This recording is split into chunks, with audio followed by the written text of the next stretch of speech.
The Heavenly Principles is a term that's been being thrown around ever since the very beginning of the game. And now everyone is talking about it, but no one's sure who it is. Now, I'm here to tell you that Fontaine's story has all but revealed the true identity of this elusive group. This is the Unlikely Genshin Gamer, and I'm about to uncover the identity of the Heavenly Principles. I'm going to cut straight to the chase and tell you that I'm almost certain that the Heavenly Principles are the Primordial One and its 4 shades together. And then, I'll spend the rest of the video explaining why we should have realized this long ago. The Heavenly Principles, not capitalized this time, are likely the principles of life, death, time, space, and reason, or the mind. This makes perfect sense, doesn't it? Aren't these the rules Deshret so despised, which led him to seek out forbidden knowledge? The laws that all must die. The gift of life is theirs alone to give.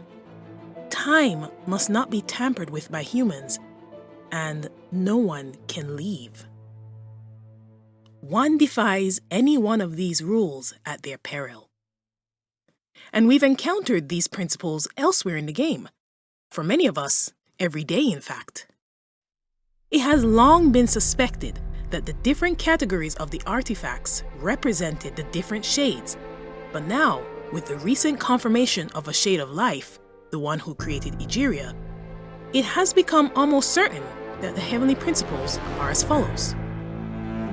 The shade of life, represented by the flower of life. The shade of death, represented by the plume of death. Istaroth, the only named shade, resides over time and is represented by the sands of Aeon.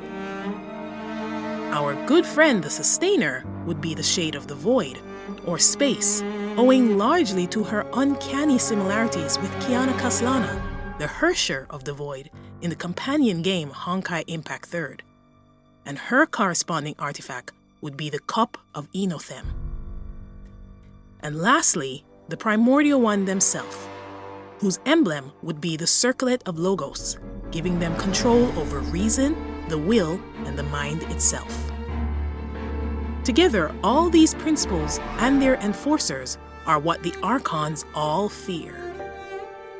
And one or more of these principles are what were so grievously disobeyed to bring about the wrath of the Heavenly Principles during the Cataclysm that destroyed Conria and killed so many archons. First, I thought that the Primordial One and the Heavenly Principles were one and the same, because the fear or disdain of them was often expressed synonymously. But now, we've learned that Egeria also garnered the disapproval of the Heavenly Principles, although who she angered was the Shade of Life, which got me thinking that it wasn't only the Primordial One, who is the head of the Principles, who could be offended. Now, to be clear, when the Usurper is being named, it is almost always the Primordial One alone, because it is what came into Tevat and waged war, making these shades to accompany it and help in the war. But the Heavenly Principles is all of them. Before I get further ahead of myself, let me take a step back and better explain what I mean and why this even matters. For the uninitiated, as Focalor would say, the Heavenly Principles is a term that's been thrown about from the absolute beginning of the game. Then we have the mention of Celestia all over the place as well. And then, much more obscure, is the mention of the Primordial One. This is usually in books or artifact sets or character stories, until recently when the dragons have started to talk about them in voiced lines, and they're always referred to as the Usurper.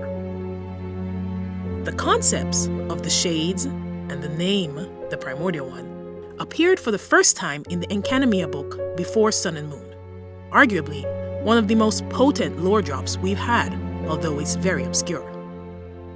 This is the excerpt from the book in which they were introduced. The Primordial One created shining shades of itself, and the number of these shades was 4. The Primordial One and one of its shades created the birds of the air, the beasts of the earth, and the fish of the sea. Together, they also created flowers, grass, and trees before finally creating humans. In that same book, we learn the name of one of the shades, the Shade of Time, who, seemingly contrary to what was mandated, came and personally taught the people of Enkanomiya, who had been abandoned in the Dark Sea, how to create the Dainichi Mikoshi, to use its light to push back the darkness that the Vishaps down there had been using to hide and slaughter them. The people of Enkanomiya were aware that her name and the knowledge of her intervention were top secret. So even while giving her thanks, they only recorded her name in the book once, backwards. Istaroth. Istaroth has intervened on behalf of mankind at another point. In Inazuma, when she enabled A to go back in time to plant the sacred sakura from the remnants of her sister Makoto. And that tree, planted in the past, was able to absorb the horrendous amount of abyss corruption that had pushed Inazuma to the brink. Istaroth, therefore, does appear to be the most benevolent of the entire set. But now in Fontaine, we learn that Egeria was made by the Shade of Life, the same shade who worked hand in hand with the Primordial One to create the world. Listen to this excerpt from Neuvillette's character stories. He still remembers the foreign usurper appointing their own god of life to order the living. He still remembers how the usurper had made her to suppress the original vital force of this planet. Then consider the description from the Wings of Merciful Wrathful Waters. When that first heart was removed, the envoy of Celestia, the leader upon whose shoulders lay the duty to create life, came to the great primeval sea, and there she created another heart. This further proves that the Shades were all-powerful, powerful above archons, because she was able to make an archon and human life. If the archons haven't been fearing the Shades and the punishments they can dole out for defiance, such as Fontaine's flood prophecy, they should. Look at the only footage we have of the destruction of Conria. Haven't many lorists speculated that these streams of cubes look like the Sustainer's attack that she used on the twins? If she's the Shade of the Void, or space, then that explains her fighting style. Pocketing projectiles and positioning them somewhere else, manipulating space. And do we really think that the likes of Venti and Zhongli and Makoto are who cursed Conrians like Dane on the level of reality itself so that they could never be cured? Nah, this is the work of something higher than the Archons. Death, time, and their minds, amongst other things, have been forever altered. This was the work of the heavenly principles. So then, if all this is true, we have met or know of 3 of the 4. And I'm certain the touch of the Shade of Death will be most felt in Natlan, the land of War. Isn't War the benefactor of death?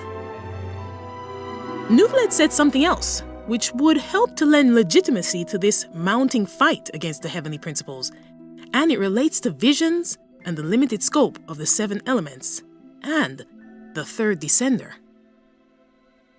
Severely wounded in the Great War of Vengeance, the usurper had their functions ruined and could no longer use their absolute authority to suppress the original order of this world. To continue to subdue and control the resentments and loathing of the world, the usurper and one who came after created the Gnosis together. So it came to be that an order was made to be upheld, and thus did humans come to only possess these 7 remembrances, and all fragments of the primordial were driven to devour each other. Sounds like the Archon War to me.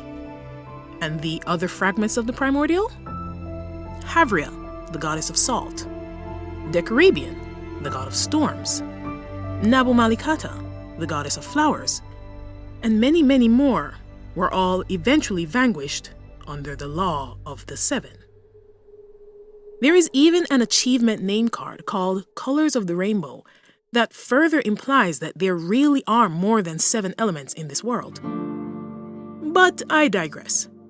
Truly, the idea that the heavenly principles is not only the name for a collection of principles that must not be disobeyed, but is also the name of the primordial one and its divisions is very compelling. And once the traveler realizes this, they will understand that the quest to find the entity that took their sibling away is going to put them on the side of the Tsaritsa and her Fatui and everyone else who has decided to make a stand against these principles. I'll leave you with this interesting line to consider in light of all this. O Almighty Sovereign, the Universitas Magistrorum has provided the predictions you requested. The 2 stars have been captured by the world's gravity. After a lengthy orbital period, today their paths shall intertwine once more. Thanks for watching. Share and subscribe if you enjoyed, and I'll see you in the next one.